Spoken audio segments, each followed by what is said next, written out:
E é feito de tinta acrílica, né? É, orgânica. Tudo muito orgânico, muito natureza. E não pode tocar, tá? Don't touch, it's art.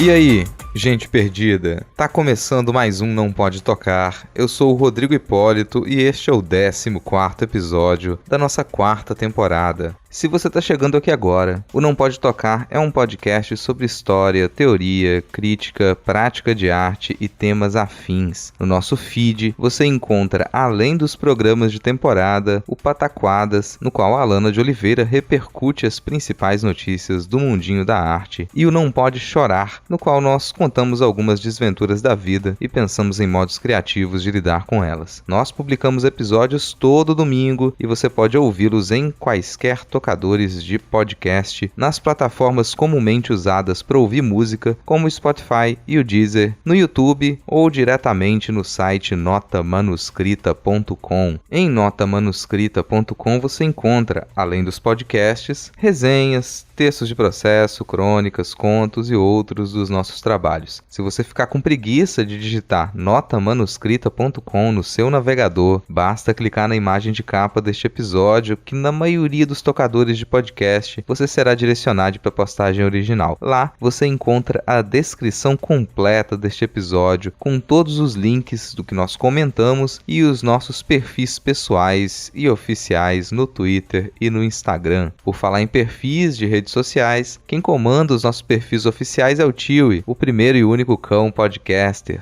Tanto no Twitter quanto no Instagram você encontra a gente como @nãopodetocar e vai lá ganhar uns lambejos do Titi. No final da postagem você encontra uma chave Pix e o link para o nosso PicPay. Acesse picpay.me/nãopodetocar e contribua com 1, 2, 5 reaisinhos mensais ou qualquer valor esporádico. Se não der para contribuir financeiramente, só de seguir os nossos perfis e compartilhar o Não Pode Tocar com outras pessoas, você já nos ajuda e muito. Um último recado inicial que eu quero passar é sobre as atividades de formação em arte e educação da exposição Ápticos Silvestres da Flávia Arruda, que está em cartaz na Galeria Homero Macena, no centro de Vitória. Eu fiz o projeto educativo dessa exposição e eu vou dar 4 formações para quaisquer pessoas interessadas. 3 delas serão remotas e acontecerão nos dias 29 pela manhã e pela tarde e no dia 6 de outubro no horário da manhã. A 4ª turma da formação será presencial e a gente ainda vai definir a data direitinho. Para saber mais sobre a exposição e sobre como será essa formação, que é gratuita e dará certificado, você pode acessar o formulário na descrição do episódio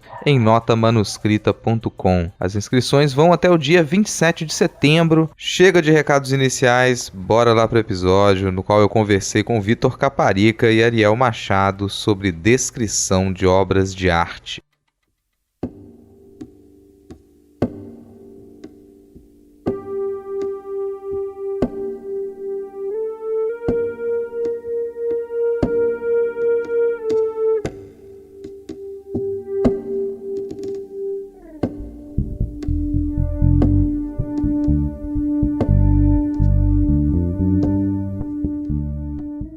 Olá pessoal, meu nome é Vitor Caparica, eu sou pessoa com deficiência visual, também sou professor, pesquisador, consultor em acessibilidade e inclusão da pessoa com deficiência visual. Eu trabalho já há algum tempo aí com audiodescrição, que é o conjunto de técnicas para tornar acessíveis a pessoas com deficiência visual conteúdos imagéticos, entre eles, mas não restrito apenas a obras de arte. Para isso que eu estou aqui hoje, para a gente conversar um pouco sobre esse trabalho nem um pouco fácil, que é descrever o que você está vendo. Isso aí, a gente vai então hoje reclamar um tanto, né? Mas a gente também vai trazer algumas ideias mais propositivas e vocês já ouviram aí a risada de Ariel. Ariel, seja bem-vindo.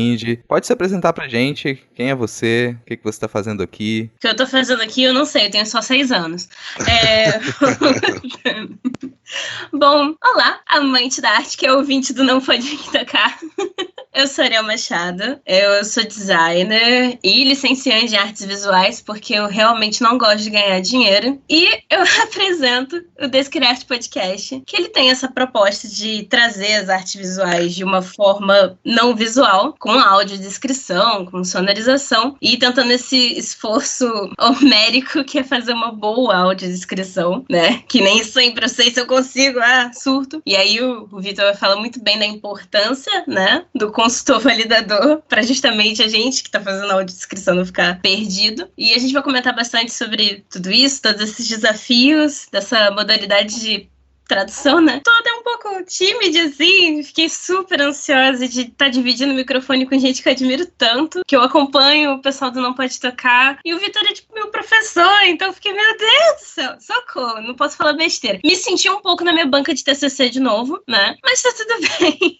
Mas esse é um assunto que eu amo falar de arte, eu amo falar de novas sociedades que a gente pode construir através da falar de arte, do refletir sobre isso e possibilitar acesso para pessoas que normalmente não têm. Que isso ressoa um pouco na minha história de formas obviamente diferentes da do Vitor, mas é isso, eu espero poder contribuir. Eu só fiquei com uma dúvida, não pode falar besteira porque eu já vou embora.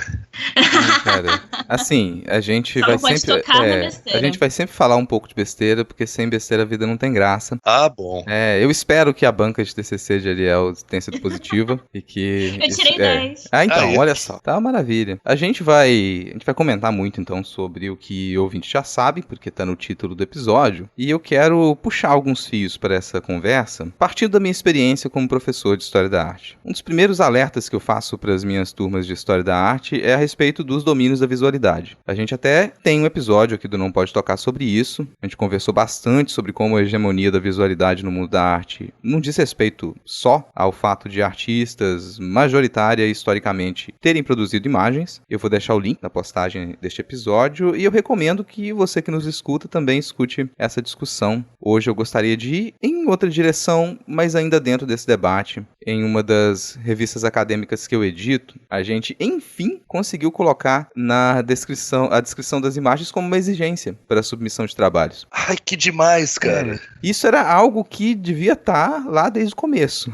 Cara, já a gente já vai pro 15º número. Cara, é o primeiro periódico que eu conheço. Talvez não seja o primeiro do mundo a fazer isso, mas é o primeiro que eu ouço falar. O único periódico que eu conheço que faz isso é um que é especializado em audiodescrição. Então, pois é.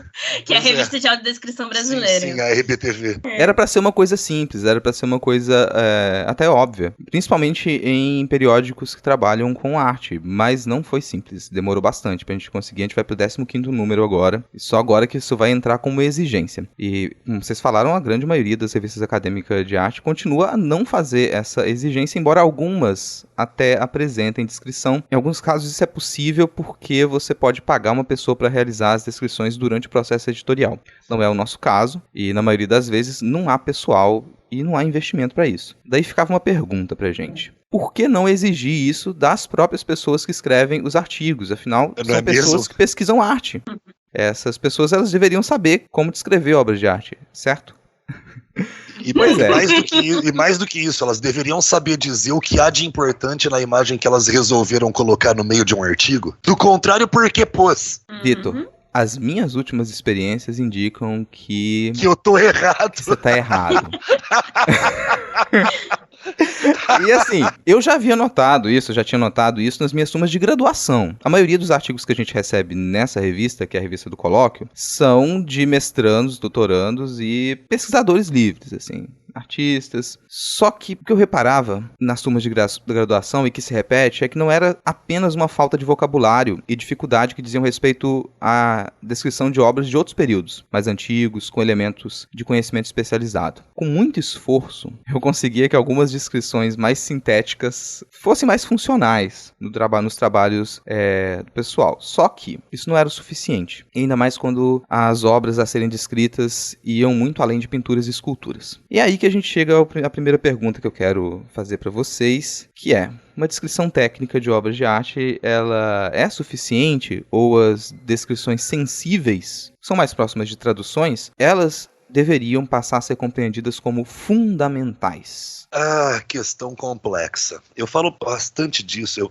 Uma coisa que vocês vão cansar de me ouvir falar essa frase nesse programa eu falo bastante disso no meu curso.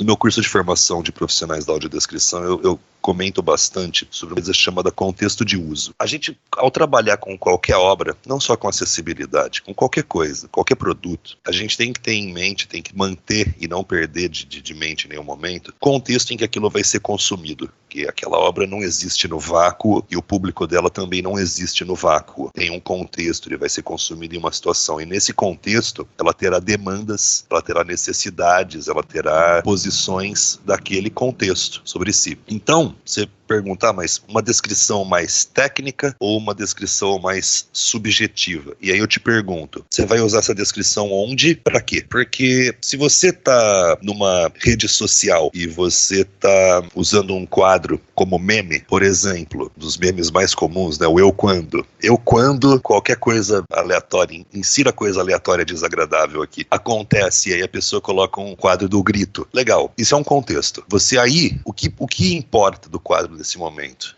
Que é uma pintura de uma pessoa gritando com uma expressão de angústia, de libertação e não sei. Ok. Agora vamos imaginar que eu estou fazendo a descrição desse mesmo quadro para um curso de desenho ou de pintura. Então aí, nessa descrição, eu já não estou mais... O meu interesse não é só que o público entenda que é uma pessoa gritando, angustiada. Agora eu já quero que o público entenda pincelada, técnica, contraste de cores. Agora, pera um pouco, isso aqui é um manual de curso de artes plásticas. O que eu quero, o grande ponto que você tem que lembrar é o seguinte: por que eu pus essa imagem aqui? Eu pus essa imagem aqui para ilustrar o meme. Legal. Então o que dela ilustra o meme é importante. O resto, não. Por que eu pus essa imagem aqui? Eu pus para ensinar pintura. Bom, então o que importa dela é o que tem de técnica. E aí a gente tem uma descrição objetiva, porque o meu público tem que saber de que técnica eu tô falando. Por que eu pus essa imagem aqui? É uma exposição. É uma exposição em um museu e o público tá indo lá para apreciar a arte em si, não está sendo exposto para ensinar a pintar nem para ilustrar um meme. Está sendo exposta pelo propósito que nós podemos, com alguma esperança, presumir que era o inicial do seu pintor, do seu artista, para ser contemplada, para promover uma experiência estética.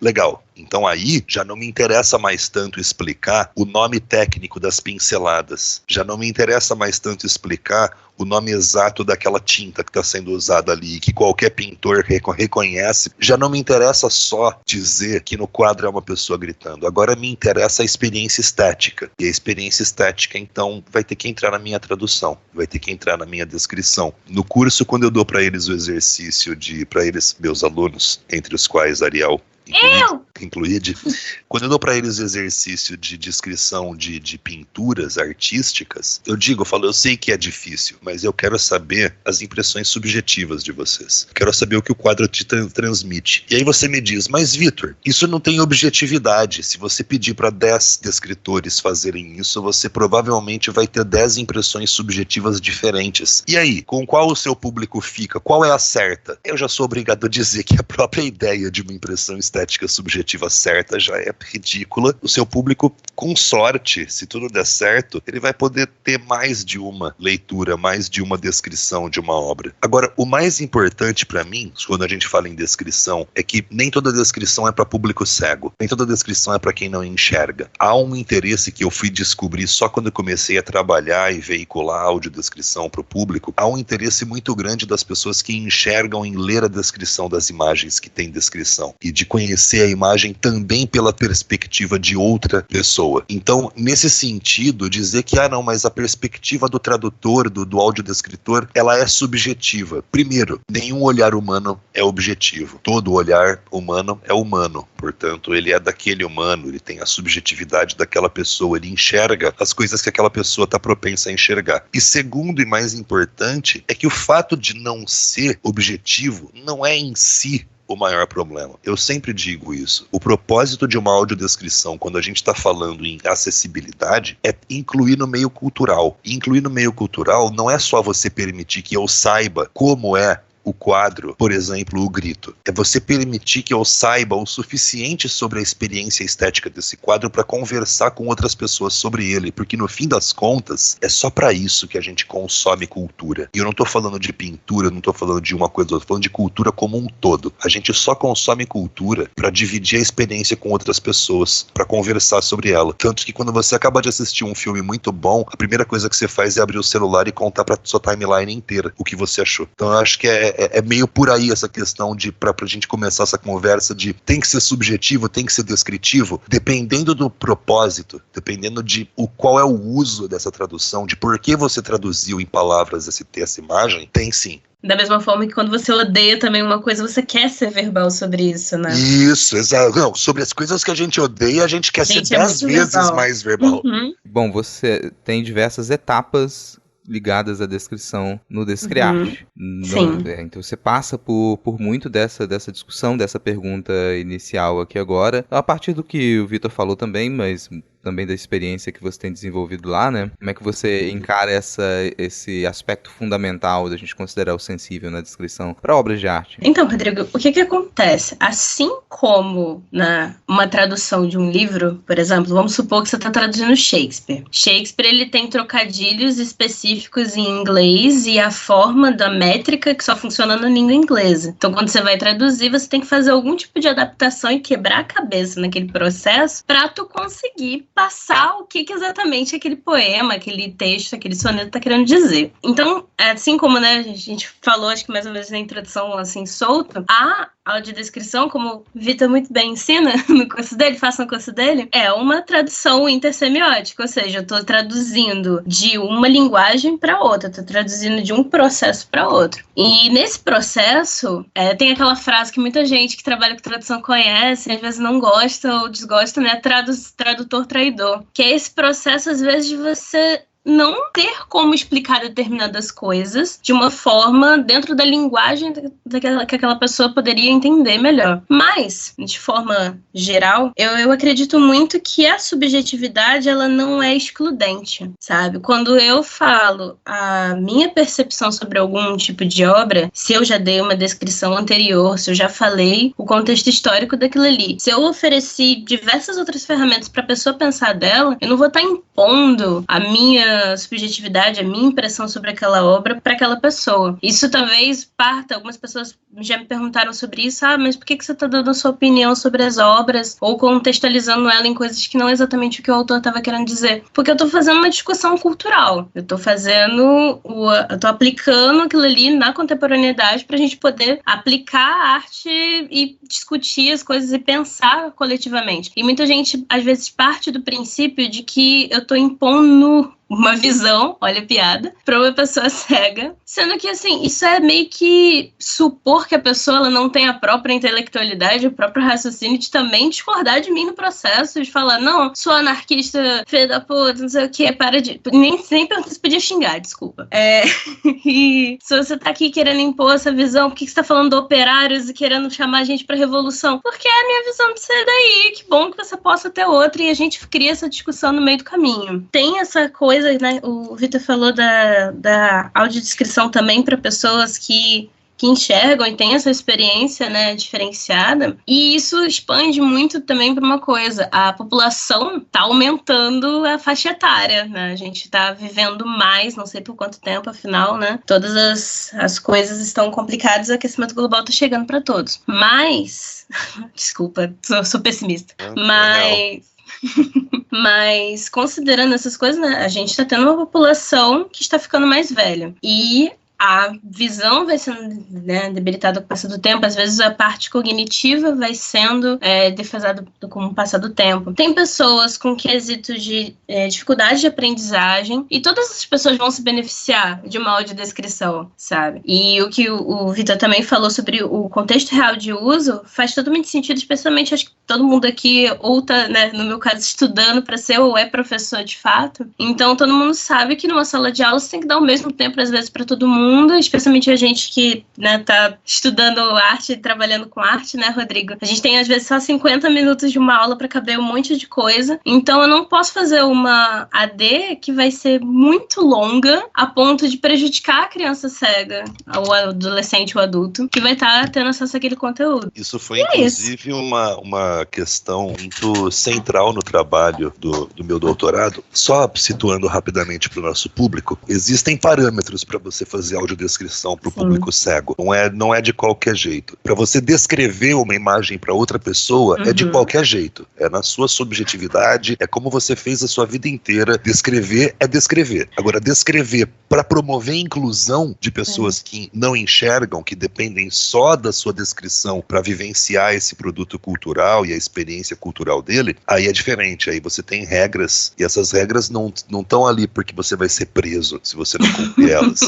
Essas regras estão ali porque se você não segui-las, você não está garantindo acessibilidade. Exato, seu produto é uma descrição, mas não é acessível, não promove inclusão da pessoa com deficiência no meio cultural. Ela é só uma descrição. Uma questão muito pontual disso foi quando eu trabalhei no meu doutorado, que foi sobre a audiodescrição de histórias em quadrinhos, que é um campo completamente negligenciado no meio internacional da pesquisa em audiodescrição. Depois, durante o doutorado, eu descobri porque é negligenciado, provavelmente porque é dificílimo de trabalhar e ninguém era louco, mas aí já era tarde, eu já estava fazendo a pesquisa, tive que ir até o fim. E o que eu descobri, uma das coisas que eu descobri ali, foi justamente a primeira tentativa minha foi, então vamos descrever um quadro por vez. Quadro por quadro, a história em quadrinhos é uma sucessão de quadrinhos, vamos descrever cada quadrinho. E muito rapidamente ficou muito óbvio para não serve, não funciona, não dá. Por quê? Por dois motivos. Primeiro, e o mais importante para a arte, para a linguagem dos quadrinhos em si, que é o que o Will Eisner fala nos seus livros sobre quadrinização, que é, na história em quadrinhos, ao contrário do que a intuição possa sugerir, a ação, o que acontece, o movimento, a ação toda, não ocorre nos quadros, ela ocorre entre eles, ela ocorre na margem branca, entre um quadro e outro, quando o seu olhar passa de um quadro para o outro e a sua cognição preenche o lapso, preenche a lacuna entre um quadro, um estado de ação e outro. Então a imensa maioria da ação nos quadrinhos está acontecendo na sua cabeça e não nos quadrinhos. De modo que só descrever os quadrinhos não criaria o mesmo efeito de pontos narrativos que a sua mente vai completando e fazendo, juntando, ligando os pontos. Esse foi o primeiro motivo. O segundo foi que logo imaginei uma sala de aula, uma professora de português, um professor de português passando material de gibi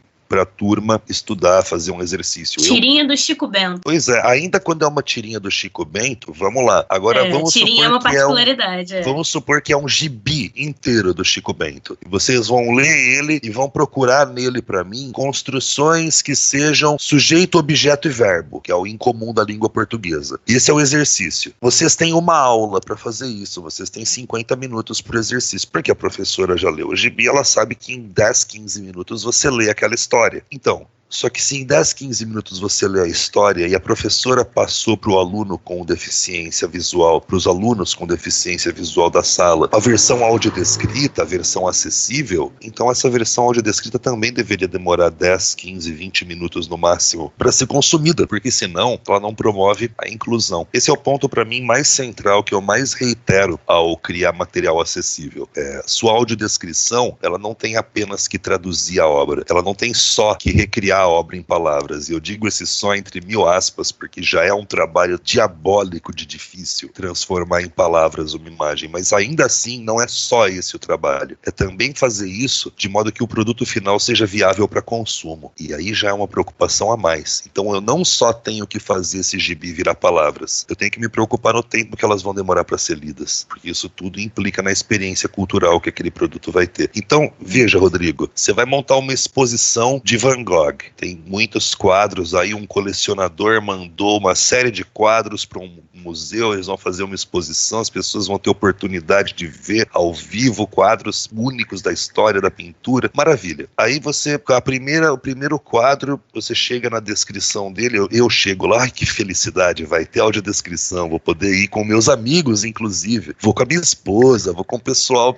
sabe, vai ser muito legal. Aí eu chego lá, o pessoal tá curtindo, assistindo, olhando o quadro, e eu dou um clique na audiodescrição e começo a ouvir. E aí é uma audiodescrição de 40 minutos. É uma descrição perfeita, completa, detalhada, profunda. E isso, gente, isso não é uma coisa só hipotética não, tá? Só pra vocês saberem que isso acontece mesmo. E aí é uma audiodescrição de 40 minutos. Só que tem o seguinte, cara, em 5, a maioria dos meus amigos já foi pro próximo quadro. Em 15, todos os meus amigos já foram pro próximo quadro. Porque ninguém, a não ser a pessoa que tá estudando da maneira mais minuciosa a obra, ninguém vai ficar mais do que 15 minutos parado contemplando a mesma parada, a menos que tenha sido o quadro que mudou sua vida. Mas se for o quadro que mudou sua vida, a chance de que a experiência no próximo seja igual é muito pequena. A média de tempo que pessoas que enxergam ficam diante de pinturas em museus é 30 segundos. Pois é.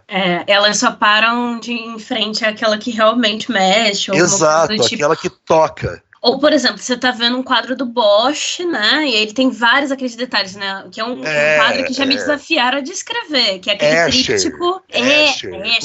Quando você encontra alguma coisa muito não usual, muito assim, que eu nunca... normalmente a impressão quando você vê Escher, eu tive a oportunidade de ver quadros de Escher quando eu ainda enxergava antes de ficar cego, então a primeira coisa que você pensa, que te dá na cabeça quando você vê uma imagem dessas eu nunca vi nada parecido. Isso já te faz ficar parado mais tempo, porque já que eu nunca vi nada parecido, eu vou ficar um tempo a mais aqui. Mas é como o Rodrigo falou, se a média é 30 segundos, você pode ter certeza, ninguém chega em 5 minutos. Ninguém chega em 5 minutos inteiros contados no relógio. E aí eu pergunto, e o seu público cego? Ele vai ficar? E se ele ficar 5 minutos, quanto tempo ele vai demorar para assistir essa exposição inteira? E quantas obras ele vai deixar de ter contato justamente porque, né, fica enchendo o tempo de outras. E depois da quinta descrição de 20 minutos que você fez e que ele assistiu, a hora que ele chega no próximo, no 6º quadro, como que tá a capacidade cognitiva dele? Sim.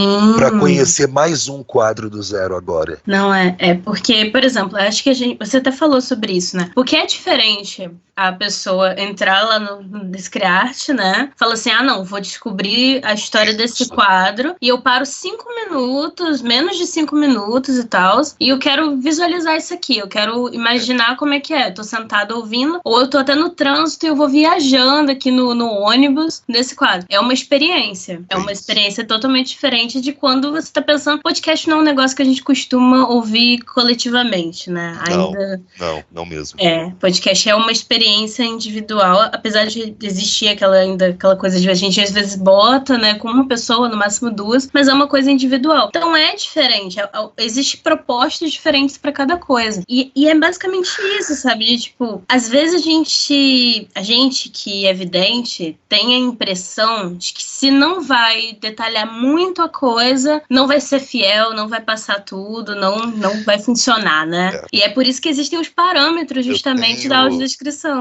Eu tenho um exemplo que eu dou quando eu dou palestras presenciais, que já faz 2 anos que não acontece, quem sabe no ano que vem volte. Quando eu dou palestras presenciais sobre audiodescrição e acessibilidade, normalmente para salas de aula, diversos cursos, até para turma de medicina já fiz isso. O primeiro exemplo que eu costumo dar, para o pessoal já entender o tamanho do problema, normalmente se eu estou dando uma palestra, uma das coisas que eu preciso ter, Ariel, que está na minha turma, no meu curso, sabe, me vê constantemente fazendo isso, é o meu copinho d'água. Eu bebo água o tempo todo, enquanto eu estou dando aula, enquanto eu estou falando, estou com o meu aqui na frente agora. Eu também. O primeiro exercício que eu sempre faço nessas palestras é colocar o meu copo d'água em cima da mesa, na frente, para todo mundo poder ver ele muito bem, e falar: descrevam esse copo para mim. Ele é um objeto da mais extrema simplicidade. Se vocês me pedissem um objeto mais simples do que esse para eu pôr em cima da mesa, eu teria dificuldades para encontrar. Tá aí um objeto honestamente muito simples. É um copo de água mineral de plástico da Minalba. Descrevam ele para mim, por favor. Aí o pessoal começa: um copo de água, copo de plástico fino com estampas escrita Minalba e textos da fábrica e do produto. Tem uma tampa de alumínio meio aberta. Faltou falar que é um objeto cilíndrico, né? Faltou falar que ele é um objeto cilíndrico, faltou falar que ele tá de água até a metade, porque eu já bebi. Faltou falar que do lado de fora dele tem gotas de água condensadas molhando a mesa. Faltou falar que, além de aberto, o alumínio da tampa está amassado. Faltou falar que o escrito Minalba está em fontes arredondadas e azuis. Faltou falar que a beirada aqui do topo do copo tem esse chanfradinho e que na base do copo tem um chanfradinho muito parecido que imita ele. E aí eu viro e falo: vocês já estão começando a perceber o quão longe eu posso ir em volume de texto se eu quiser descrever um giz branco. Se eu quiser descrever um giz branco inteiro, o quão longe eu ainda posso ir em texto? Quanto texto há nessa simples imagem? Só que a pessoa que viu o copo, ela só viu um copo. Isso. E ela sintetizou. Exato. Então qual que é o meu ponto aqui? Eu vou perder coisas. A primeira coisa que você tem que aceitar ao descrever imagens é: sim, você vai perder coisas. O exemplo que todos os meus alunos já me ouviram usar é o do Umberto Eco. Umberto Eco, ele tem um dos melhores livros sobre tradução já escritos até hoje, que é o Quase a Mesma Coisa, catatalzinho de ler, mas é maravilhoso. Ele é grosso porque o Humberto tem muito assunto para falar sobre esse assunto, sobre essa questão. E é isso, a ideia do próprio título do livro já te leva para onde a gente quer aqui. Na tradução, na melhor das hipóteses, você vai ter quase a mesma coisa. A mesma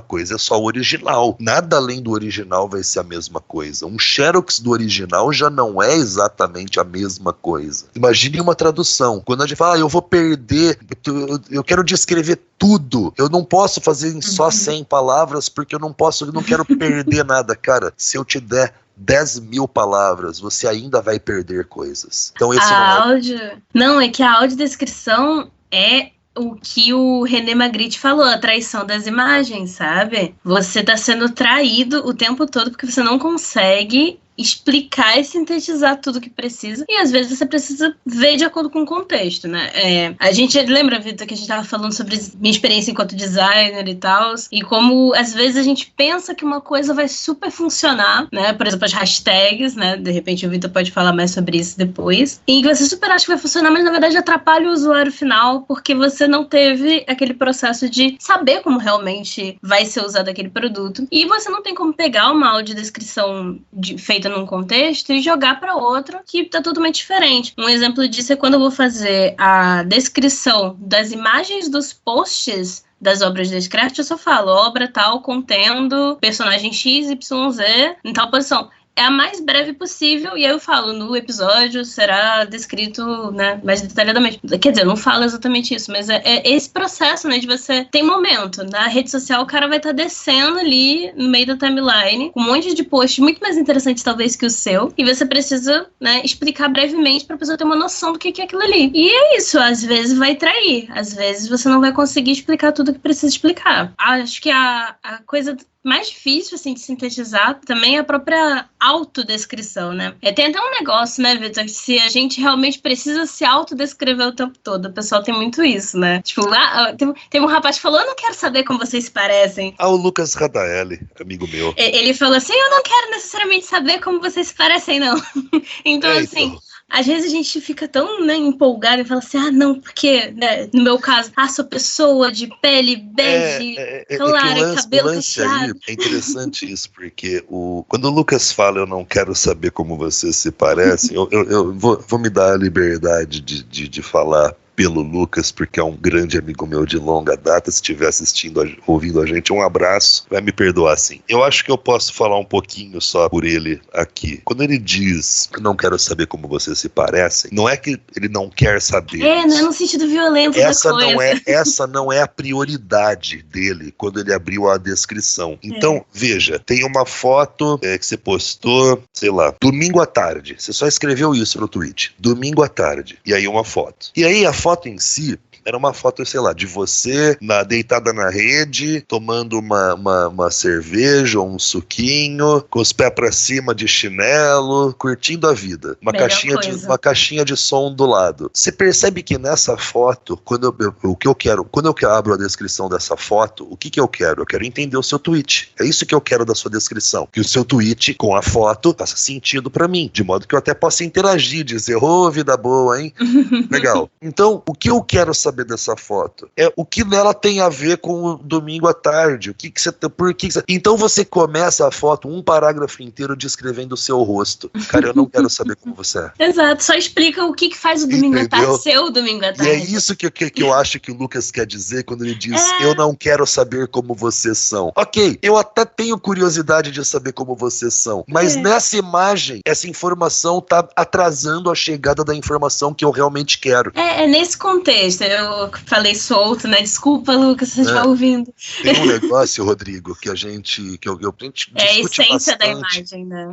Tem uma coisa que a gente discute bastante na audiodescrição, Rodrigo, que é o seguinte: a imagem, ela é plural, ela te atinge com 1000 elementos ao mesmo tempo. A linguagem verbal, eu gosto desse termo, uma professora minha de literatura falava isso pra gente. O texto é ditatorial, o texto te obriga, e não há o que você fazer a respeito, o texto te obriga a dizer as coisas uma palavra de cada vez, uma sílaba, uma letra de cada vez. Você não pode falar 2 palavras ao mesmo tempo no texto. Você não pode falar 3 coisas ao mesmo tempo num texto. Você é obrigado a decidir qual delas vem primeiro, qual vem em segundo e qual vem em terceiro. Uma imagem não tem essa restrição. Uma imagem te atinge como um todo. É claro que depois de ela te atingir como um todo, o seu olhar percorre as partes dela para reconstruir esse todo. Mas ainda assim, ela te atinge em mais de um elemento por vez. O texto não. Então, na hora de você traduzir, de você descrever uma imagem em palavras, seja para o público cego, seja para qualquer outro público e propósito, você cai no imenso problema de o que vem primeiro e o que vem depois. E a maior armadilha nessa hora é achar que o que é mais importante sempre vai ter que vir primeiro. Isso muitas vezes mas muitas vezes não. Um exemplo que eu te dou é também do meu curso. Recentemente eu passei para eles descreverem num exercício o quadro A Noite Estrelada, de Van Gogh. Me parece difícil até de debater que o que há de mais semioticamente importante nesse quadro é a noite que dá título ao quadro. Então isso quer dizer que ela tem que ser a primeira coisa a ser descrita? Talvez não. Talvez por ela ser a parte mais importante, talvez por ela ser o personagem mais importante dessa peça, talvez fosse interessante eu preparar o palco para a chegada dela antes. Não vai ser legal puxar isso agora, porque é bem em cima do que vocês estão falando. Historiadores da arte têm vários vícios e eu não tô falando de cigarro e bebida. Esses dois aí são os que menos comprometem a produção da arte. Pois é, se fosse só isso, né? E acho engraçado que alguns dos pontos que vocês estão comentando dizem respeito a esses vícios da história da arte.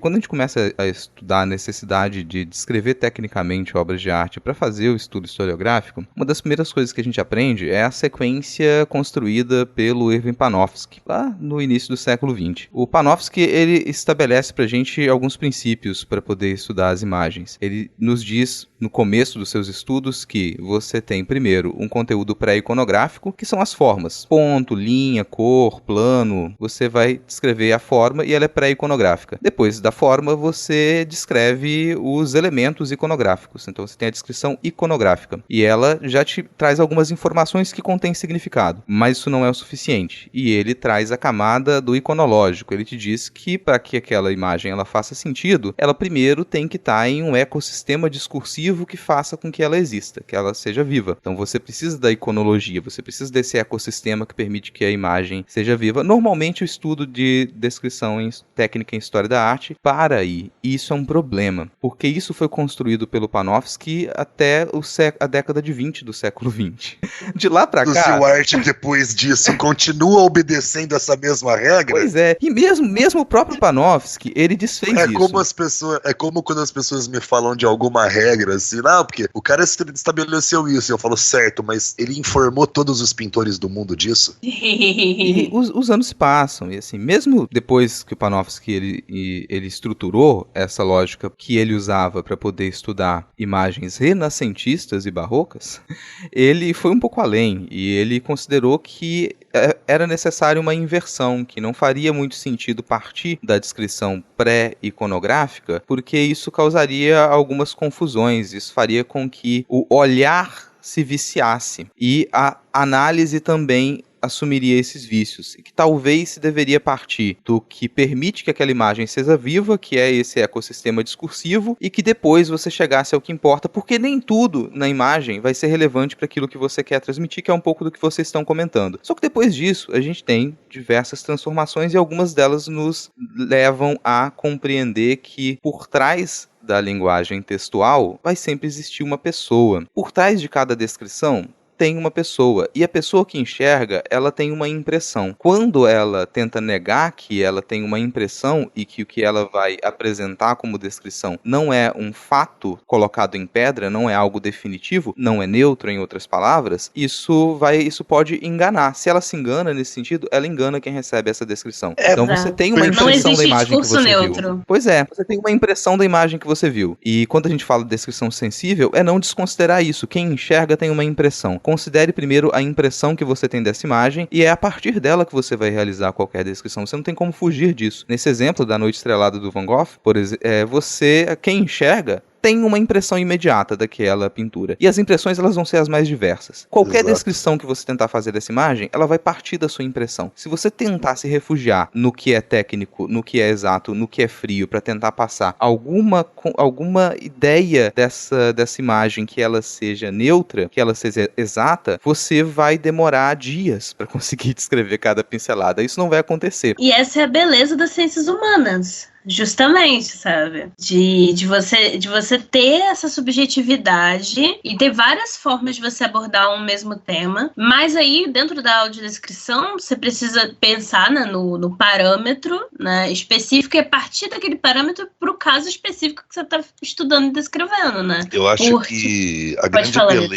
grande beleza das ciências humanas é justamente que elas reconhecem que nas exatas e nas biológicas ainda é complicado. Hard sciences, complicado. Esse hard, às vezes as pessoas entendem esse hard como uma qualidade. É que nem o casco de um navio. Quanto mais hard, melhor. Melhor para fluir, né? Eu já acho que não. Eu já acho que é que nem um copo. Quanto mais hard, mais quebradiço. Então, o que eu quero dizer com isso é o seguinte: as ciências humanas, nesse sentido, pelo menos, já aceitaram uma coisa que, para as ciências humanas, é uma aceitação fundamental, senão você não sai do lugar, que é a experiência humana, toda a experiência humana é semiotizada. A experiência humana não é objetiva. Você não se relaciona com a materialidade da madeira da sua mesa. Você se relaciona com a mesa. E a mesa não é conjunto de madeira pregado. A mesa é mesa. Ela é um objeto semiótico, um todo. E nem toda mesa é igual. Exato. E a função que você dá para aquela mesa e a relação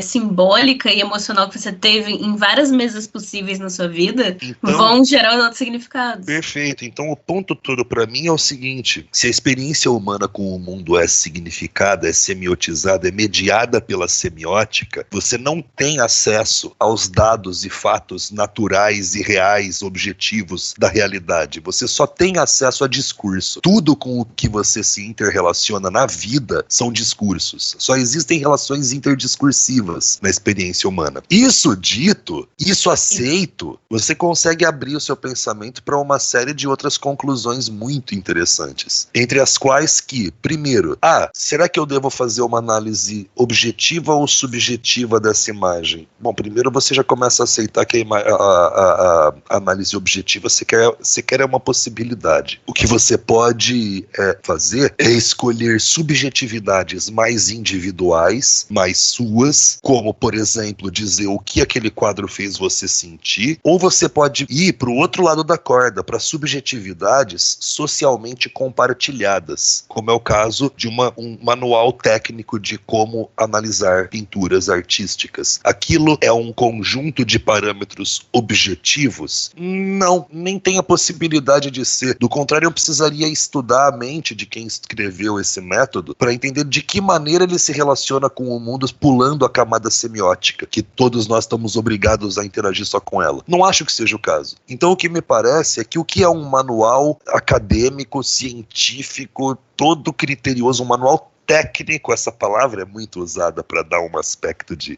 não, isso aqui seriedade, né? Não é o que eu penso, é o que é técnico. Então, é o argumento de autoridade, né? Isso. Então, assim, o que é um manual técnico de análise de qualquer coisa? É uma subjetividade compartilhada. É a subjetividade que um ou mais indivíduos desenvolveram, organizaram num corpus viável para ser compreendido, e essa compreensão foi compartilhada por numerosas outras pessoas no mundo que agora conseguem conversar sobre esse assunto dentro daqueles parâmetros, dentro daqueles termos. Isso pode criar a ilusão de objetividade mais incrível que você quiser, mas não é objetivo, porque não existem relações objetivas quando você está falando. A linguagem é subjetiva, qualquer produto dela também o será. Então quando a gente fala de mas é uma descrição objetiva ou subjetiva, eu diria que mais honesto seria a gente perguntar se é uma descrição subjetiva individual ou de uma subjetividade compartilhada, uma subjetividade sobre a qual eu consigo conversar. Porque, por exemplo, eu sou semioticista. A teoria semiótica discursiva de matriz francesa, ela é uma subjetividade, sim, uma subjetividade que começou com a J. Greimas e foi se desenvolvendo. Hoje eu consigo sentar com os meus colegas de profissão, de pesquisa, e conversar sobre um conto usando estritamente a terminologia mais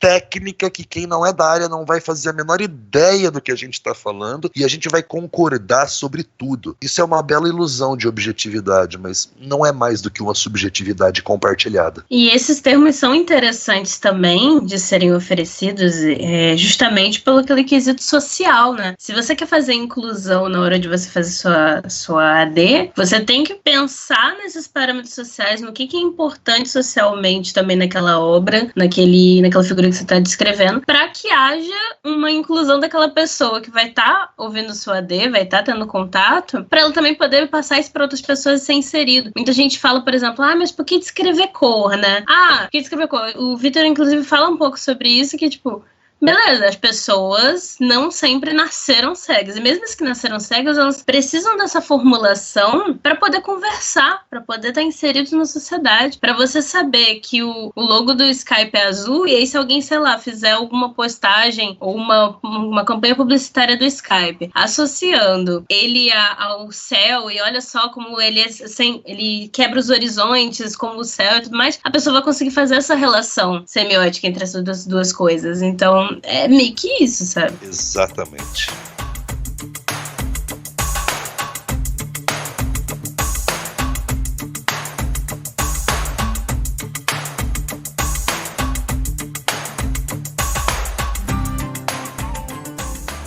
Gente, agora a gente vai sair das imagens, assim. A gente falou muito sobre imagem, e agora eu queria que a gente saísse um pouquinho de imagem. Porque se já é complexo a gente pensar em tudo isso sobre descrição de imagens. Aliás, gente, AD, audiodescrição, que a Ariel tá comentando na sigla, né? É audiodescrição. Cara, você não faz ideia de quanto rolo eu tive com isso quando eu comecei a fazer uma pesquisa, um doutorado em audiodescrição, AD, num programa de pós-graduação em linguística, onde metade da galera pesquisava análise do discurso, AD.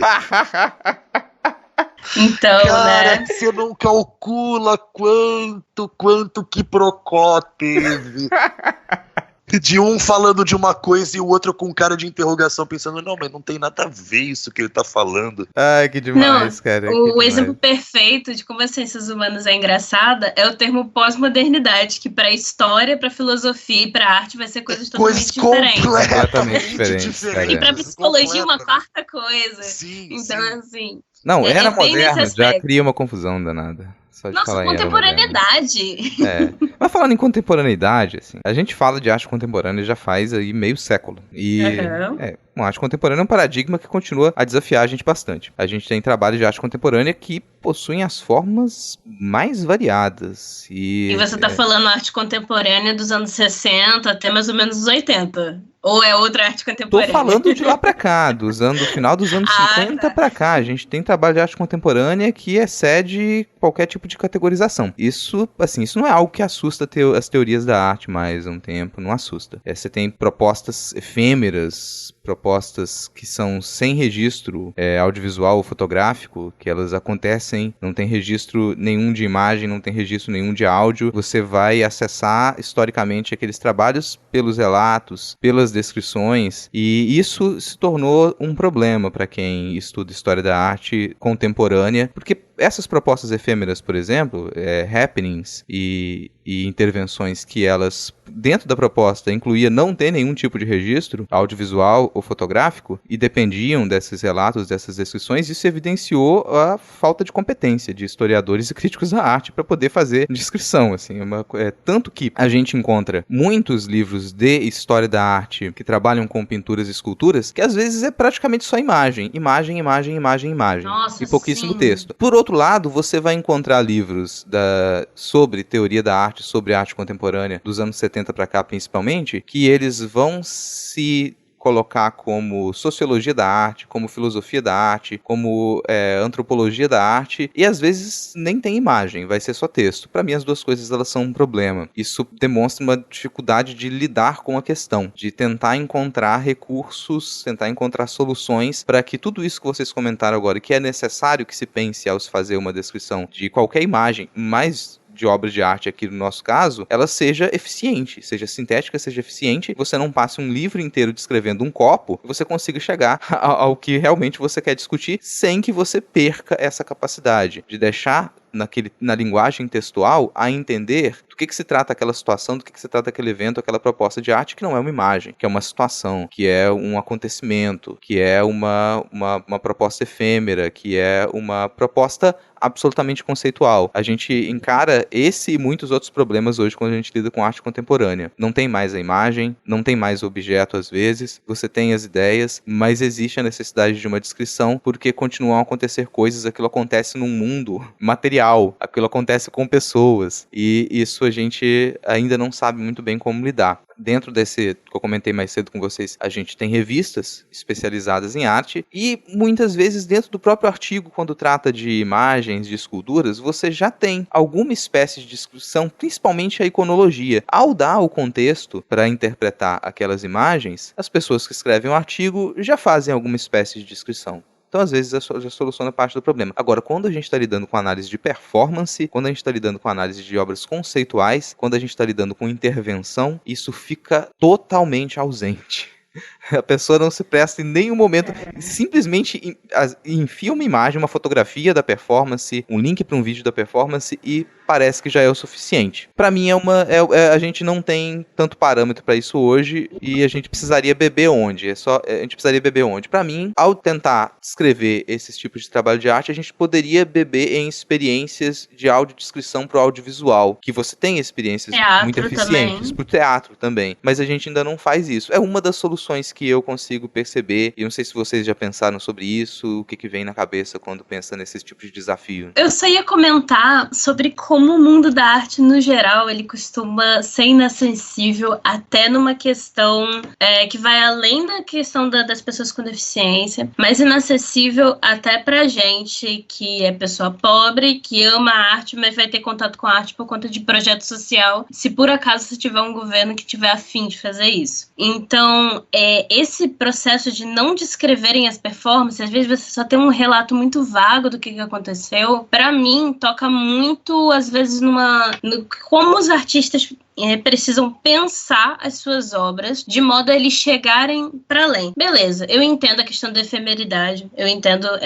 toda essa discussão, mas quando a gente está falando de acesso, de educação artística, de processos de cultura, se algo está sendo feito em um determinado espaço, você fala, não, só quem viveu esse espaço, o quanto elitizado você também não está sendo, considerando que você talvez tenha controlado um determinado público ali específico, e aí você fez num determinado país, e aí quem tem em outro país não vai ter acesso àquela discussão ali específica, incrível que você fez, e eu imagino que não seja esse o objetivo quando um artista formula uma obra, né? As experiências com que é efêmero, com o videoarte, videopoema, todas essas coisas já estão sendo bem discutidas, mas eu acho que parte também do artista pensar como que vai ser essa discussão e esse debate.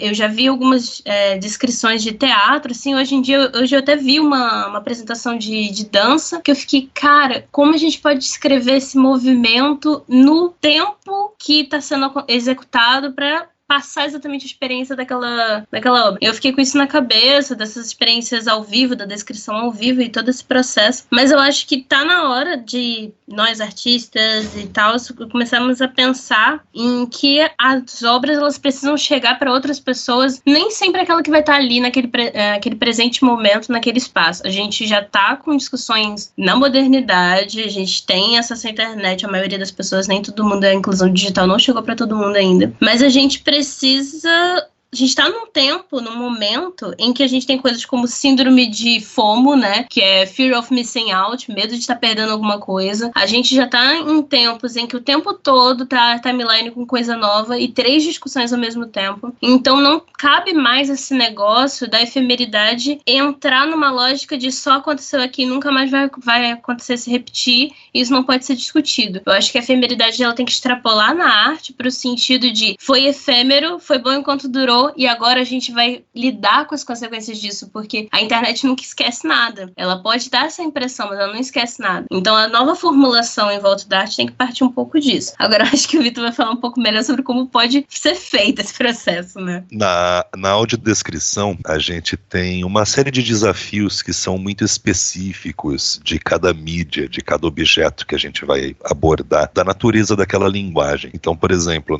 na descrição de uma imagem, você tem uma comodidade que é uma imagem estática, uma foto, uma ilustração. Você tem uma comodidade que é a imagem está ali parada na sua frente, ela não vai a lugar nenhum, ela não vai fugir de você. A menos que você esteja vendo ela na timeline nova agora do Twitter, que atualiza sozinha, a imagem desaparece assim que você estava olhando ela e nunca mais você vai ver. Isso aí é um outro aspecto de efemeridade que ninguém estava prevendo. Mas quando eu ensino para eles audiodescrição de vídeo, que é a imagem efetivamente que vai sair correndo da sua frente, a imagem que não vai ficar parada esperando você descrever, você vai ter que... Quando o bebê chora e a mãe não ouve. Isso, é a hora que você vai ter que descrever enquanto a imagem ainda está na tela. Boa sorte. E eu digo no final dessa aula, porque eu falei numa das últimas aulas para eles, eu falo, e essa nem é a modalidade mais difícil de audiodescrição que tem. Essa vai vir numa próxima aula ainda, e de fato ainda não chegou para a turma de Ariel ainda, que é a audiodescrição de eventos ao vivo e a audiodescrição de eventos simultâneos. Sendo a diferença entre o ao vivo e o simultâneo para os nossos fins, terminologicamente, a diferença é que a gente chama de ao vivo quando tem ensaio e roteiro. Vai acontecer uma vez só, não vai ser gravado, mas tem ensaio e tem roteiro. Uma peça de teatro, um espetáculo de dança. E simultâneo é o que não tem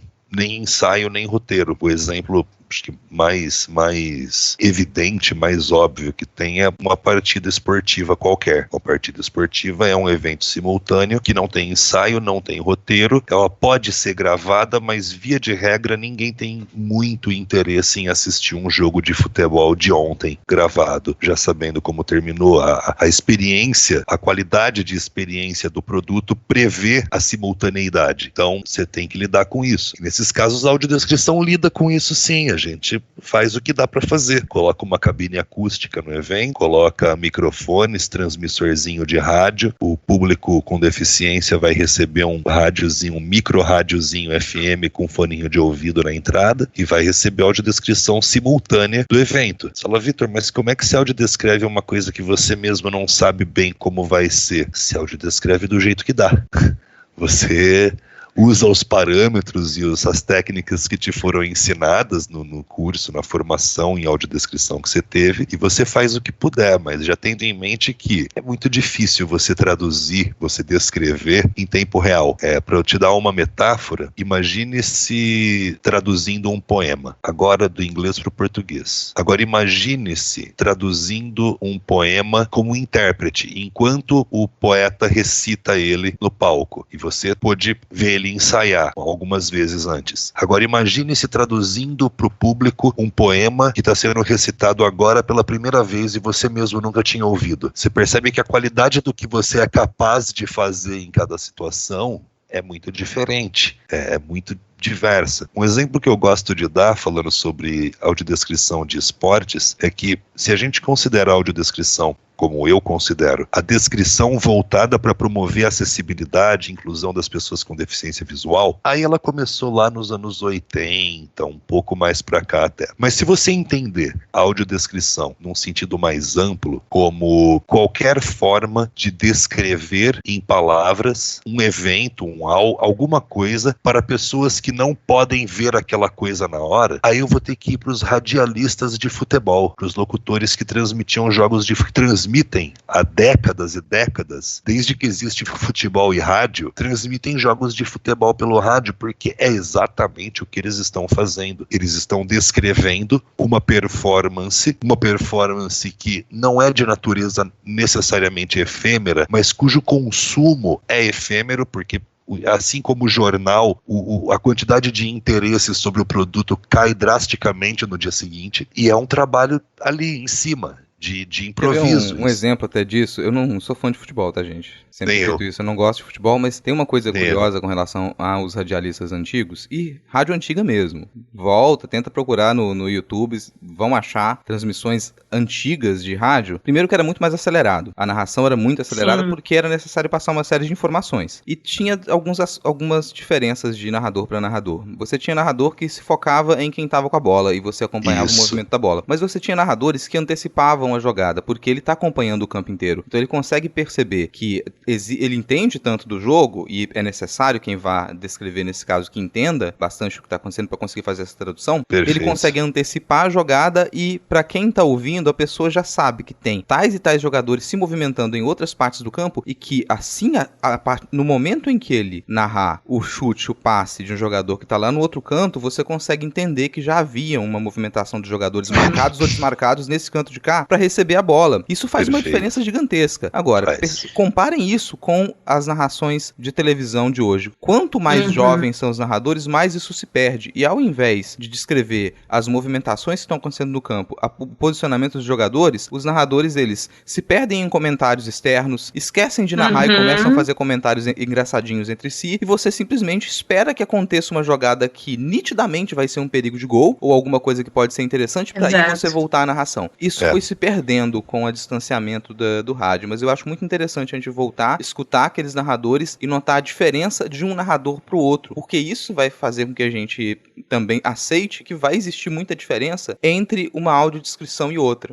Não, o que você falou é perfeito, que tem que saber o que você tá descrevendo para poder descrever. E sobre esse quesito, né, dos narradores na rádio, teve justamente uma galera pesquisadora que fez um artigo sobre, eu posso depois passar péssima com nomes, é que justamente compara como essas narrações na TV ficam muito apoiadas nesse suporte visual, né? Tipo, o cara já tá vendo na televisão, meio que ignorando que existem também o contexto da moça que vai estar ouvindo o jornal fazendo, né, a comida, ou pessoas cegas que vão estar de fato assistindo a TV. E não tem uma narração tão apurada como o do rádio, mas mesmo o rádio hoje em dia já não tem mais essa coisa de descrever tudo e de dar totalmente dentro dos parâmetros, exceto quando, de repente, a rádio ou a proposta tem a proposta de ser inclusiva, como está acontecendo nas Paralimpíadas, né? É umas particularidades mesmo que precisa ter treino em volta disso, precisa, né, o Vitor que é locutor, ele, né, sabe muito bem disso, precisa ter os treinos específicos em volta disso. E uma coisa que eu estava pensando quando eu estava falando sobre a descrição de eventos efêmeros, análise de eventos efêmeros, a semiótica de matriz, a semiótica discursiva de matriz francesa, ela, por muito tempo, ela até inclusive hoje sofre bastante preconceito acadêmico dos nossos colegas de outras teorias gerais do discurso, porque por muito tempo ela ficou presa demais apenas no texto, no objeto textual, no objeto verbal, desculpa, não no texto, no verbo, na palavra, do texto verbal. Demorou muito até, eu diria, para começar a trabalhar com textos não verbais, mais ainda para começar a trabalhar com acontecimentos. Pobre Grimas. Porém, eventualmente, isso aconteceu. O pessoal que naturalmente não é da área dificilmente vai conhecer, mas isso eventualmente aconteceu. E hoje, essa semiótica discursiva de matriz francesa, essa que a gente chama de semiótica greymasiana... Que não tem a ver com Grey nem alienígenas. Não. Nada de Grey mesmo, até porque o sobrenome dele é lituano. E o lance é o seguinte, hoje ela tem amplo arcabouço teórico para semiotizar, por exemplo, o que ela mesma chama de cenas práticas ou cenas predicativas. Que é isso? É você semiotizar um evento, um acontecimento, uma cena, um lugar, uma relação humana real, uma intervenção, seja ou não. O mais interessante, e eu debati isso muito com professores meus, é que de um jeito ou de outro, e eu acho isso uma reflexão pertinente a colocar aqui para essa conversa, quando você, por exemplo, vai semiotizar, a fazer uma análise semiótica, então, de uma partida de futebol, você não está semiotizando a partida de futebol, analisando a partida de futebol, porque nenhuma teoria geral do discurso que a gente conheça semiotiza esse tipo de coisa. Você está necessariamente textualizando a partida de futebol e então analisando e semiotizando o texto. Mesmo que você não tenha plena consciência desse processo, quando você se propõe a analisar, você já textualizou. E isso é uma maneira de você descrever as coisas que vai passar, claro, pelos seus arcabouços teóricos, pelos seus referenciais acadêmicos e teóricos, enfim, por experiências estéticas pessoais, mas o ponto todo é, nossas análises usam o nosso aparato cognitivo, e o aparato cognitivo humano é linguístico. Então, quando você analisa qualquer coisa, você antes textualiza ela na sua cabeça, para poder analisar em seguida. E isso é mais uma camada de semiótica aí para se considerar na hora de descrever coisas. Mesmo quando você não acha que está descrevendo, para compreender algo, você de alguma maneira, em algum nível, descreve. Maravilha, assim. E a gente tá chegando no finalzinho aqui, né, porque o tempo urge, mas eu gostei já de ter essa spoiler, essa prévia de que o Vitor e Ariel vão lançar um livro de ufologia semiótica chamado Grey Mass Effect. Eu quero isso. E também vão falar de piercings, né, Vitor? Que é o piercing. Exato. Gente, olha, o papo realmente tá muito bom. Se deixasse aqui... Uma coisa que é curiosa, não foi combinado, tá, gente? Eles estão gravando aqui e não sabem que o episódio anterior foi sobre quadrinhos e narratividade. Olha só. Que legal, cara. Olha só. Foi um encaixe muito bom. Assim. Vou, eu já tô colocando aqui pra escutar. Mas pra encerrar, assim, vamos fazer algumas recomendações e indicações. Não sei se vocês já separaram algumas coisas. É livre, assim, pode ser tanto dentro do tema que a gente discutiu, quanto alguma coisa completamente aleatória. Então, recomendações e divulgações, agora é o momento. Eu quero recomendar um podcast, acho muito legal, chama Descriarte. produtor e faz um trabalho super legal de tornar a arte acessível. Eu acho que todo mundo devia escutar. Eu, pelo menos, todos os episódios que eu assisti, eu gostei muito. Saiu o episódio de hoje, inclusive. Ai, Olha para, eu vou chorar de verdade. Porque, Temporada nova, gente, saindo hoje. Temporada nova começando hoje. Gente, sério, primeiro, sério, Vitor, você não tem noção de como é. Você tem noção, sim, porque você é foda e com certeza os professores te elogiaram bastante. Então, assim, é muito, muito recompensador, de verdade. Assim. Desculpa, fiquei emocionada mesmo, desculpa. Voltando, continua as recomendações, Vitor. Eu também vou recomendar, então, para quem gosta do assunto, deixa eu até pegar aqui o nome exato, porque é uma das teses de doutorado com o nome mais longo que eu já vi na minha vida. A tese que eu quero recomendar para quem se interessar mais, então, sobre a descrição especificamente de obras de arte, assim como a minha tese de doutorado se debruçou sobre um buraco, uma lacuna na teoria da audiodescrição, que era a audiodescrição de histórias em quadrinhos, um ano antes da minha, a tese da Marisa, da professora doutora Marisa Aderaldo, formada pela Federal de Minas Gerais, minha colega de pesquisa, fez a mesma coisa. Eu falo, até comentei na minha defesa, que de certa maneira minha tese é um trabalho derivativo da dela, embora eu tenha idealizado e começado minha pesquisa antes de conhecer a dela. Logo que eu entrei no doutorado e comecei a pesquisa, a tese dela foi a primeira que eu encontrei e foi altamente influente no meu trabalho. Proposta de parâmetros descritivos para a audiodescrição à luz da interface revisitada entre a tradução audiovisual e a teoria semiótica multimodal. Ufa! Link, eu suponho, vai estar aí na descrição do episódio para vocês. Não, com certeza. Ninguém precisa lembrar desse título inteiro, não, gente. Pois tá linkado aqui na descrição. Eu passei 4 anos estudando essa tese e precisei ler para poder falar o nome dela para vocês. E é muito legal mesmo. A Marisa é uma pesquisadora super competente. Eu ainda não tive o privilégio de poder conhecê-la pessoalmente. Só tenho contato com o trabalho de alto nível dela, e é um trabalho que, além de muito importante para o campo da audiodescrição, ele também é muito acessível de ler, ele é muito agradável, uma leitura muito boa. Então é a minha segunda recomendação, além do Descriarte. E como pessoa que não tem doutorado e tudo mais, e leu a tese, eu falo, realmente, é muito acessível, é só bastante página, mas é um conteúdo, assim, muito completo, muito passo a passo. Ela faz uma análise muito interessante, usando vários métodos possíveis da descrição. Ela ainda conta um pouco da história da audiodescrição, então, para vocês que são como eu, aficionados em saber a história das coisas, vai ser muito interessante ler essa tese, né? Enquanto designer, eu não conseguiria imaginar como ia ser a diagramação desse título num livro. Então, é isso. Olha, o Descriarte, né? Recomendações minhas. Vou começar pelo meu próprio trabalho, que é o próprio Descriarte. Hoje tem temporada nova, estreou, vamos falar do Ivan o Terrível, e eu agora tô me debruçando na história russa, que talvez vai ser meu mestrado, não sei. Paixão aí. Agora, recomendações além disso, além de um negócio meio egóico, né? Recomendo também o curso do Vitor. Por favor, façam.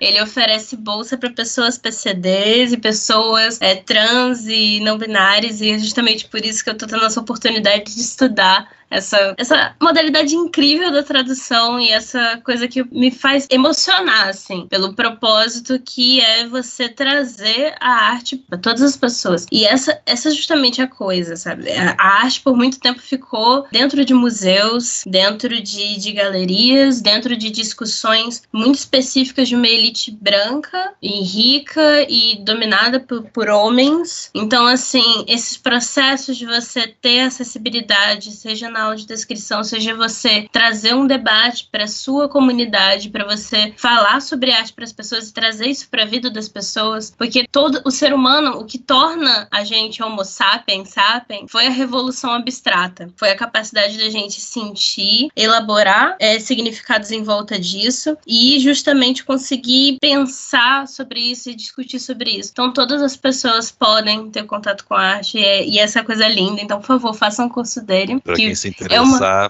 www.imagemacessível.com.br. Isso, façam de verdade. Né, como o Vitor diz, ele faz o trabalho homérico de caber em 10 aulas, uma coisa gigante, mas mas é um start inicial que muita gente precisa. Se você, pessoa que está ouvindo, por acaso tem uma empresa, contrate um audiodescritor e um consultor validador dessas audiodescrições para justamente trabalharem e fazerem descrições dos seus posts. Pessoas, né, formadas mesmo, porque apesar de que pelo que a gente discutiu, qualquer um pode fazer uma descrição, mas uma boa descrição que realmente vai promover a acessibilidade não é qualquer pessoa que vai poder fazer. Tem que ser uma pessoa formada dentro e entender todas as dificuldades e questões que envolvem esse campo, e tem que ter uma responsabilidade em volta disso. E se você tem dinheiro para pagar, você tem a obrigação de fazer esse processo de contratar, porque acessibilidade não é caridade. Essa questão, né, a gente costuma ver esses trabalhos, né, eu tô sendo bonzinho, eu tô sendo bonitinho, e a caridade sempre parte do eu tenho o meu ego aqui e eu tô ajudando quem tá embaixo de mim, e não é sobre isso. A acessibilidade é você mudar a sociedade, porque a deficiência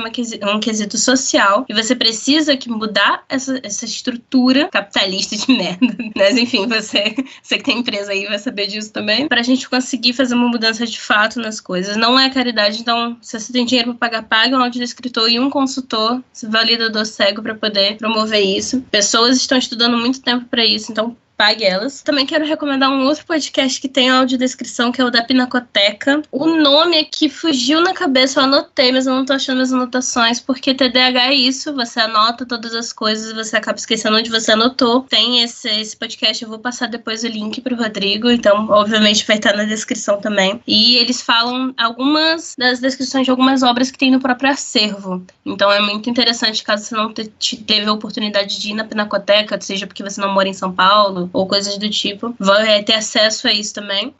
Também quero recomendar um projeto do Instagram que é grafite acessível, grafite audiodescrito. Acho que é grafites audiodescritos. É uma arroba interessante que também vem pensando nisso. Por que só obras de museu devem ser descritas, né? Eu já fiz alguns trabalhos no Descriarte de escrever arte de rua. E já que a gente tá falando de efemeridade, o que é mais efêmero que arte de rua? Então, assim, podem seguir. É bem interessante também esse projeto. Eu tenho 2 pontos. Primeiro, a gente tá aí vivenciando, não sei exatamente quando esse episódio vai sair, mas a gente tá vivenciando a questão do marco temporal, que é uma afronta contra os povos indígenas, é justamente para promover ainda mais o genocídio e epistemicídios dessa população tão invisibilizada há 500 anos. A galera tá lá, os povos indígenas estão lá em Brasília para protestar contra o marco temporal, mas, né, estão fazendo adiando, né, a discussão sobre isso no Congresso e tudo mais, meio que para forçar a galera a deixar. Então eu também vou depois passar para o Rodrigo algumas arrobas indígenas que vocês podem acompanhar para vocês fazerem doações para deixar a galera que está protestando continuar lá nos acampamentos para manter esse pessoal. Além disso, ainda na questão indígena, eu queria recomendar a Livraria Maracá, porque eles têm um livro gratuito, se não me engano é alguma coisa, Os Olhos do Menino, que é um livro audiodescrito e acessível também para pessoas cegas, e ele vai falar da cultura indígena, então é muito interessante. Você que é professor e quiser trabalhar isso em sala de aula, é muito interessante. E a Livraria Maracá, ela condensa vários autores indígenas, então você vai estar dando dinheiro diretamente para pessoas que não são vistas pelo mercado editorial. Novamente, ainda falando da questão indígena, tem algumas artistas que fazem a descrição de suas obras, que é a Pé de Jatobá e a Marte Alknuk. Eu vou passar as arrobas também para vocês seguirem, porque elas têm as audiodescrições. E é isso.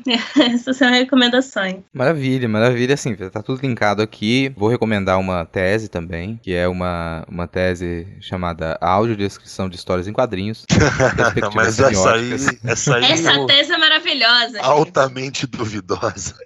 Ó, tá linkado aqui, gente. Então acessem. Já tem 2 teses pra vocês lerem, muita recomendação. Uma última que eu vou fazer pensando agora, que unindo várias coisas que a gente falou, inclusive as recomendações finais de Ariel aí agora, sobre marco temporal e o ataque às comunidades indígenas, aos povos indígenas. Eu vou recomendar um livro, é uma trilogia, mas o primeiro livro já causa bastante efeito com relação a isso, que é o Despertar, de Octavia Butler. É de uma trilogia chamada Gênese. Falei que une várias coisas, une inclusive ETs, já que a gente falou de ET. No despertar, a humanidade ela já perdeu a Terra. E o marco temporal pode ser um dos caminhos atalhos para a queda do céu, pra gente perder o planeta. E depois que a gente perdeu o planeta, a gente foi resgatado pelos Oankali. São extraterrestres que vão tentar nos ensinar como viver de outra maneira. Eles têm uma fisiologia muito diferente da nossa. Inclusive, eles são uma sociedade extremamente avançada, mas eles não fazem uso da matemática. Eles não tentam ser neutros e eles não possuem olhos. Fica essa recomendação de livro da trilogia inteira. Não vou comentar muito mais a história, né? Porque eu acho que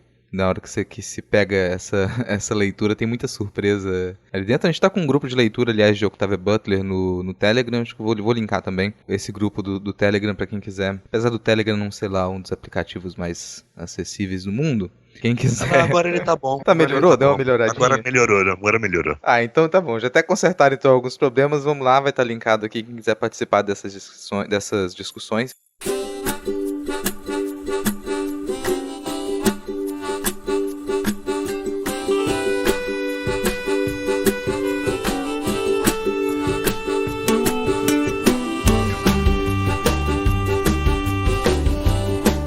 Tá aí, encerrando mais um Não Pode Tocar. Gostou? Não gostou? Fala com a gente. Pode falar com a gente através do e-mail nãopodetocar@gmail.com ou dos nossos perfis oficiais, tanto no Twitter quanto no Instagram. Você encontra a gente como @nãopodetocar, sempre com o D de pod no mudo. Quem comanda as nossas redes é o tio e o primeiro e único cão podcaster. Vai lá ganhar uns lambejos do Titi. Além de divulgação de podcast e notícias da arte, também tem muita fotografia e vídeo de cachorro fofo. Tem na descrição do episódio os nossos perfis, todos os nossos perfis pessoais. Eu vou pedir para vocês comentarem onde as pessoas encontram vocês, quiserem conversar, quiserem tirar algumas dúvidas, quiserem cobrar alguma coisa de vocês também, onde que te encontra? Vocês, de 2 anos pra cá, você me encontra estritamente trancado dentro de casa, mas para falar comigo, vocês podem, tem o site do meu estúdio e curso de audiodescrição, imagemacessível.com.br. A única rede social que eu ainda tenho paciência é o Twitter. Lá você me encontra como @tiflografia. Não tenho mais Facebook, essas outras coisas eu já abandonei todas da minha vida. E é isso. E muito, muito obrigado, Rodrigo, pelo convite. Foi muito legal participar. Muito obrigado, Ariel, aí, por estar com a gente. Foi um papo ótimo. Cara, eu que agradeço, assim. Essa conversa foi demais. Por mim, a gente continuava conversando ainda o resto da noite, mas também por mim, eu vou ter que editar esse programa depois, então não é mesmo? Que ele acabe.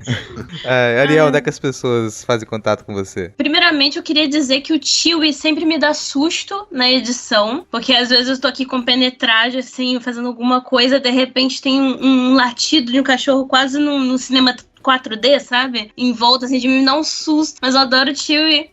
Dá um beijo no Chewie também. Inclusive, minha gatinha tá aqui ouvindo o podcast junto com a gente. Enfim. E vocês podem me encontrar pela @descriartepod, com D mudo, em todas as redes sociais, exceto o Facebook, porque, né, quem usa. Ainda não temos nenhum tipo de programa de apoio, nem nada do tipo. Mas, se vocês quiserem nos dar dinheiros, vocês podem ouvir o Descriarte pelo Orelo, que assim a gente consegue ter uma pequena remuneração por cada episódio, mas nós estamos disponíveis em todos os tocadores de podcast da sua preferência. Isso aí, ó, tudo isso vai estar linkado na postagem deste episódio em notamanuscrita.com. Acesse notamanuscrita.com para conferir não só os podcasts, mas também resenhas, textos de processo, contos, crônicas e outros trabalhos que a gente produz. No finalzinho da descrição do episódio você encontra uma chave Pix e o link para o nosso PicPay. Acesse picpay.me/nãopodetocar e contribua financeiramente para a continuidade desse projeto independente. Gente, é isso. Temos um podcast. Prazerzaço. Adorei a conversa. Se nada der muito, mas muito, muito errado, semana que vem a gente tá de volta. Bora todo mundo dar um tchau. Tchau! Valeu, falou!